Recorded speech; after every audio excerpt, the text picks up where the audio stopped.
Olá pessoal, tudo bem? Antes de começar essa nova videoaula sobre transistores MOSFET, quero agradecer a todos vocês que se inscreveram no canal, que mandam perguntas, que fazem elogio. Isso incentiva cada vez mais eu estar postando vídeos e melhorando aí para vocês assistirem. Mário Andrade, obrigado aí Mário Andrade. O Mário Andrade ele escreveu aqui o seguinte, ó. Muito bom, bom mesmo. Temos muitas dificuldades para compreender um teste de MOSFET. Sua explicação é excelente. Obrigado, viu, Mário? Obrigado mesmo pelo elogio.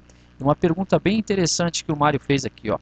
Outra dificuldade de muitos técnicos ainda é encontrar um compatível para a substituição. Tipo, quais valores realmente importam para quando fazermos uma pesquisa no datasheet?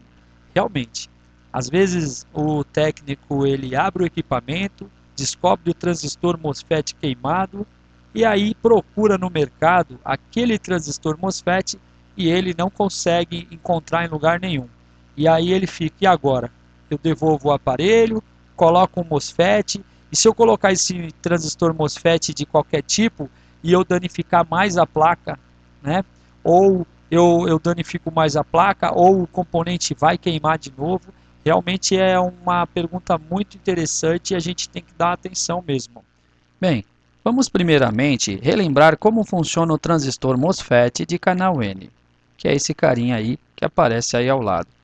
Para isso, eu vou usar uma torneira residencial como exemplo, onde a fonte seria o source, o gatilho seria o registro e a vazão seria o dreno. E é claro que a água seria os elétrons, medido em corrente ou amperes.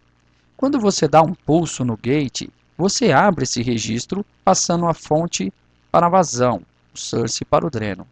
Quando você dá um pulso negativo no gate, você fecha esse registro e aí você fecha a fonte para a vazão ou source para o dreno. Não há mais água.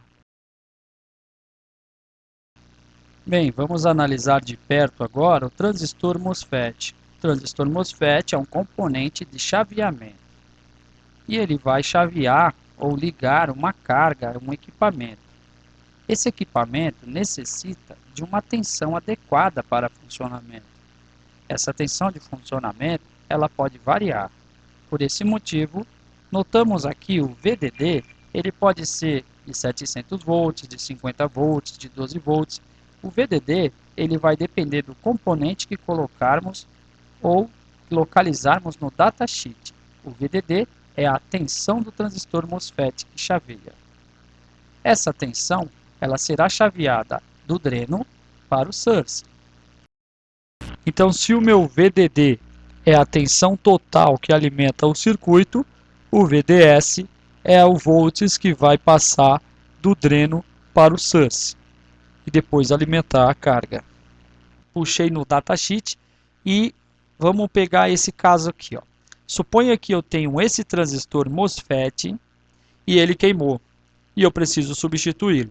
Primeiro lugar que deve ser levado em conta, se ele é do tipo canal N ou canal P.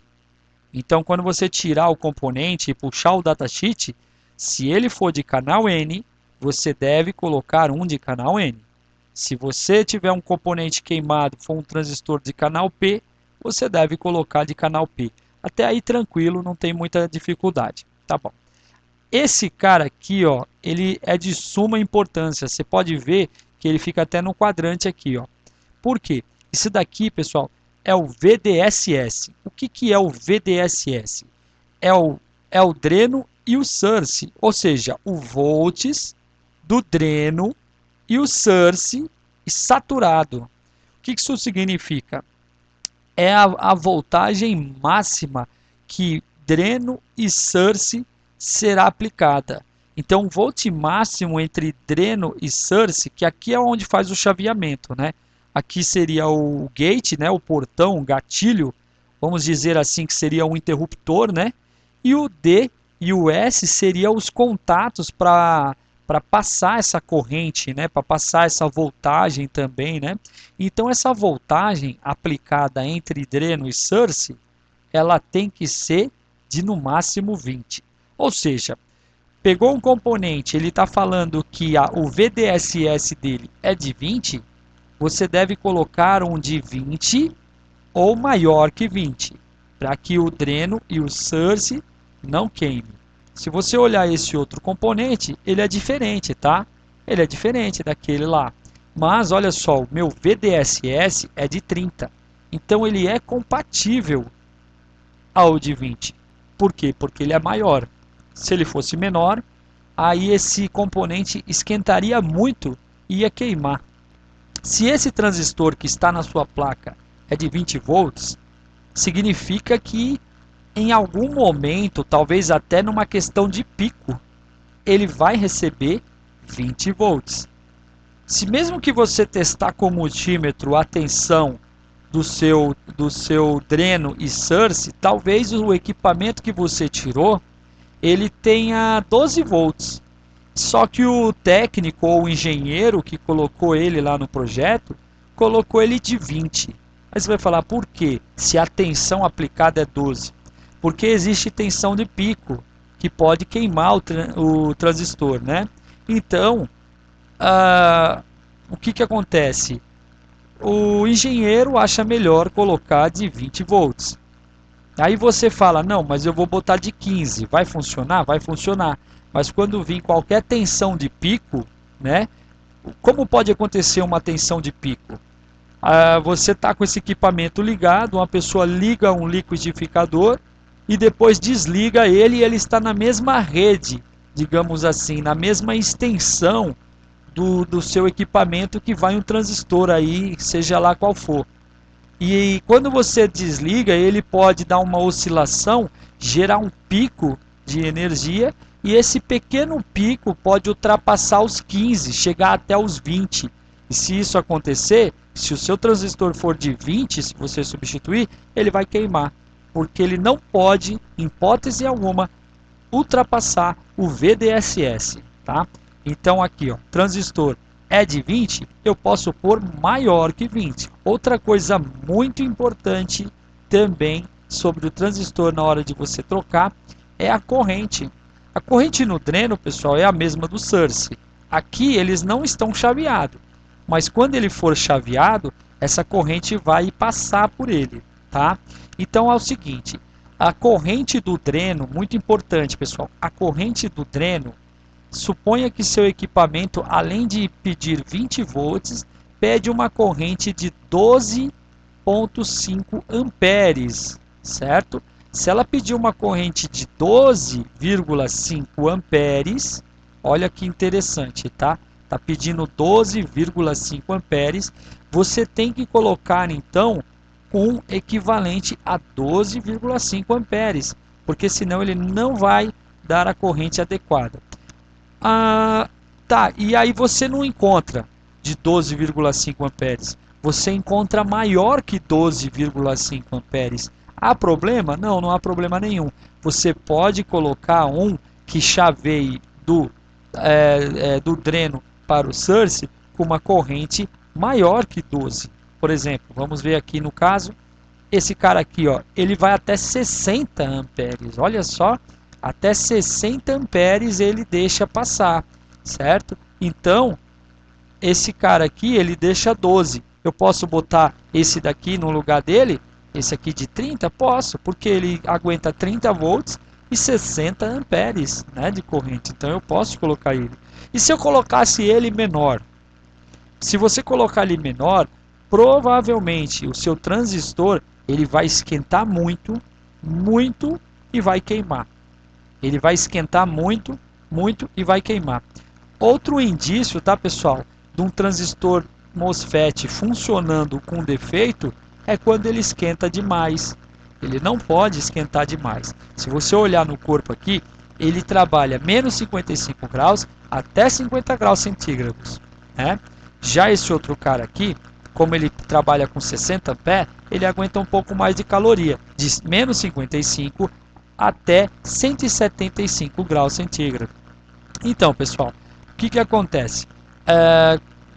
Nesse caso aqui, se você colocar um menor, colocar um que a corrente do dreno é menor que isso daqui, o que vai acontecer? Ele vai aquecer, aquecer, aquecer e vai queimar.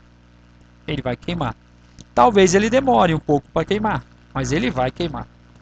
Então, para quem quiser se aprofundar, pode procurar aí também sobre a largura geométrica de Pinch-Off, onde mostra no gráfico que o IDSS, que é a corrente entre dreno e source saturada, ela vai ser máxima quando você medir o volts de gate e source e for igual a zero. Então, agora para fechar, você vai precisar descobrir os dados do gate. Então mostra aqui, ó, nesse componente que o gate ele é acionado com 2.5 volts, né? Você aciona o gate. E você medir o volts entre gate e source, ele vai dar 16 volts quando ele estiver acionado. Então você tem que pegar um valor também equivalente a esse ou maior que esse. E é claro, observar que a capacidade dele aqui, ó, para ele atingir isso daí, é 2.5 volts. Porque quando você colocar 2.5 volts no gate, ele vai liberar a capacidade máxima de corrente no dreno e no source, certo? Ele vai liberar a capacidade máxima de corrente, né? A tensão vai ser determinada lá pelas fontes, mas a capacidade máxima de corrente vai ser determinada pelo gate. Então, se você coloca 2.5, capacidade máxima. Se você colocar metade de 2.5, aí vai ser a capacidade aqui, vai dividir aqui, vai ser, em vez de ser 12.5 volts, vai ser 6,25 volts. Ou 6, em vez de ser 12,5 amperes, vai ser 6,5 amperes. Então isso daqui também é importante no gate. É isso aí, pessoal, espero ter gostado da videoaula, ficou um pouco grande, mas tentei encurtar ela, demorei para fazer essa videoaula e não consegui encurtar ela do jeito que eu queria. Mas é isso aí, qualquer dúvida, manda para mim aí, inscreva-se no canal e até uma próxima.